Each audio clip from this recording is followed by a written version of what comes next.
नहमदु व नसल्ली अला रसूलिहिल करीम अम्मा बाद फ़अऊज़ु बिल्लाहि मिनश शैतानिर रजीम बिस्मिल्लाहिर रहमानिर रहीम वमा यंतिक़ु अनिल हवा इन हुवा इल्ला वह्युन यूहा सदक़ल्लाहुल अलियुल अज़ीम व क़ाला नबी सल्लल्लाहु अलैहि वसल्लम इन्नमल अअमालु बिन्नियात व कमा क़ाला अलैहिस्सलातु वस्सलाम।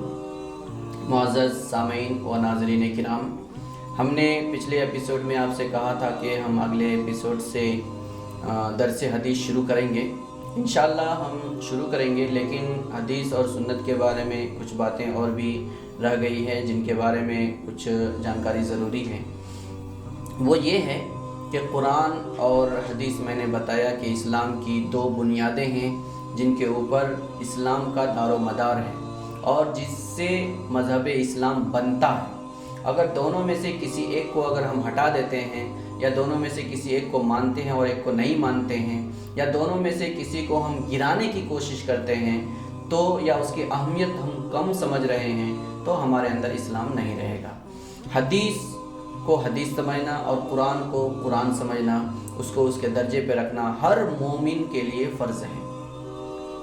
अभी जो बुनियादी तौर पर एक बात हमको समझनी है वो ये है कि कुरान से सिर्फ फ़राइज़ साबित नहीं होते, कुरान से फ़राइज़ मैक्सिमम फ़राइज़ साबित होते हैं। मतलब ज़्यादातर जहाँ पर कुरान में हुक्म दिया गया है वो फ़राइज़ को बयान किया गया है या फ़राइज़ के उसूल को बयान किया गया है, लेकिन कुरान शरीफ के अंदर मुस्तहब अहकाम भी हैं और गैर फ़र्ज़ अहकाम को भी कुरान शरीफ के अंदर बयान किया गया। फ़र्ज़ की मिसाल अल्लाह ताला ने कुरान शरीफ के अंदर फरमाया, इज़ा कुंतुम इला सलाति फ़ग़सिलू वुजूहकुम व अयदियकुम इलल मराफ़िक़ वमसहू बिरुऊसिकुम व अर्जुलकुम इलल कअबैन।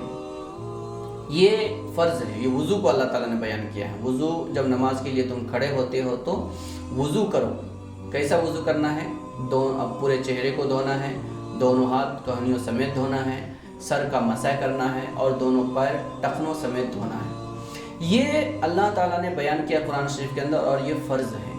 इसी तरीके से अल्लाह ताला ने कहा है, इज़ा हललतुम फ़स्तादू, ये हाजियों के लिए है। जब वो एहराम से फारिग हो जाते हैं तो उनको शिकार करने के लिए कहा है, लेकिन ये शिकार करना फ़र्ज़ नहीं है, बल्कि ये उनके ऊपर है। अगर वो करना चाहता है तो अब शिकार कर सकता है। तो ये एक इस्तेहबाबी चीज़ है, एक इबाहती चीज़ है।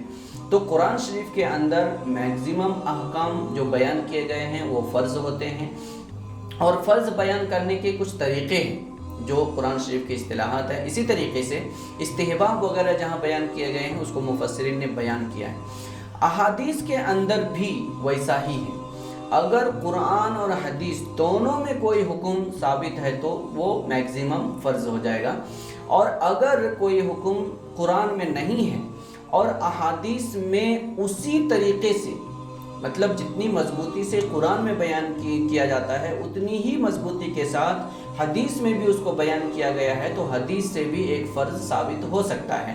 ये ऐसा नहीं है कि हदीस से कोई भी फ़र्ज़ साबित नहीं होगा, बल्कि फ़र्ज़ साबित हो सकता है। फिर हदीस के चूँकि दर्जे हैं, कैटेगरी हैं, वो कुरान में आयतों की कैटेगरी नहीं है, इसलिए उसके अंदर शक व शुबा की या बहस व मुबाहसे की गुंजाइश नहीं।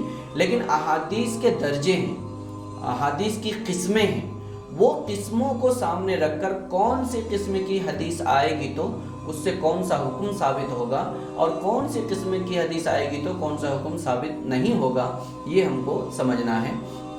तो हदीस को बुनियादी तौर पर मुहद्दिसीन ने 3 तकसीमें की है। एक को मुतवातिर बोलते हैं, एक को मशहूर बोलते हैं और एक को आहाद बोलते हैं। तो खबर की 3 किस्में हो गई। एक को बोलेंगे खबर मुतवातिर, जिसके रावी हर दौर में बेशुमार रहा हो और उसके अंदर किसी भी शक व शुबा की गुंजाइश ना हो। दूसरा खबर मशहूर, जिसके रावी हुजूर के ज़माने में या सहाबा के ज़माने में एक ही रहे हों, लेकिन ताबईन के ज़माने में जो सहाबा के बाद के दौर है उसके अंदर क्या हो गया हो, बहुत मशहूर हो गया हो और बहुत सारे रावी हो गए हों। और ख़बर अहद बोलते हैं जो सहाबा और ताबईन के दौर में मशहूर नहीं हुई है और उनका रावी मुनफरिद रहा हो और बाद में उसके चाहे कितने भी रावी क्यों ना हो उसको ख़बर अहद बोलते हैं। तीनों के अहकाम अलग अलग हैं اور تینوں سے ثابت ہونے والے حکم کا درجہ بھی الگ الگ ہے، اس لیے خبر متواتر سے فرض اور واجب ثابت ہو جائے گا، خبر مشہور سے واجب اور مندوب ثابت ہو جائے گا ہوگا، اور واجب کے ساتھ ساتھ خبر مشہور کے اگر اور بھی مؤید ہو جائیں تو تائید کرنے والی حدیثیں ہیں تو اس سے بھی فرض اور واجب ثابت ہو سکتے ہیں۔ وہ موقع محل کے حساب سے دیکھنا پڑتا ہے کون سا حکم ہے، اس کے بارے میں قرآن میں اور قرآن میں اور حدیث میں کہاں کہاں اس کے بارے میں کس طرح کے مواد نازل کیے گئے ہیں اور وارد ہیں، اور خبر احاد سے مندوب اور مستحب وغیرہ ثابت ہوں گے۔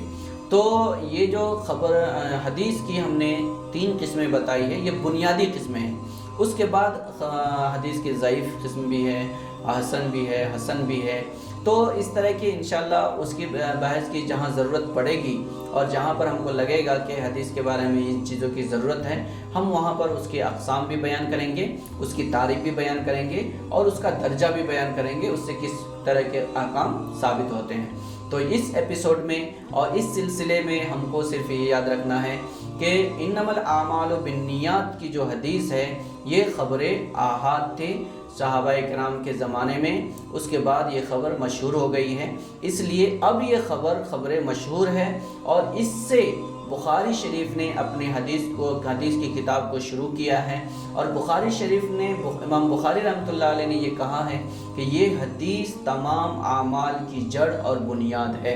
انشاءاللہ اگلے ایپیسوڈ میں ہم اس حدیث کے بارے میں کچھ تفصیلی بات آپ کے سامنے رکھنے کی کوشش کریں گے۔ اللہ تعالیٰ سے دعا کریں اللہ تعالیٰ ہم سب کو صحیح معنی میں سمجھنے اور اس کے اوپر عمل کرنے کی توفیق عطا فرمائے۔ وآخر دعوانا الحمدللہ رب العالمین۔ السلام علیکم ورحمۃ اللہ وبرکاتہ۔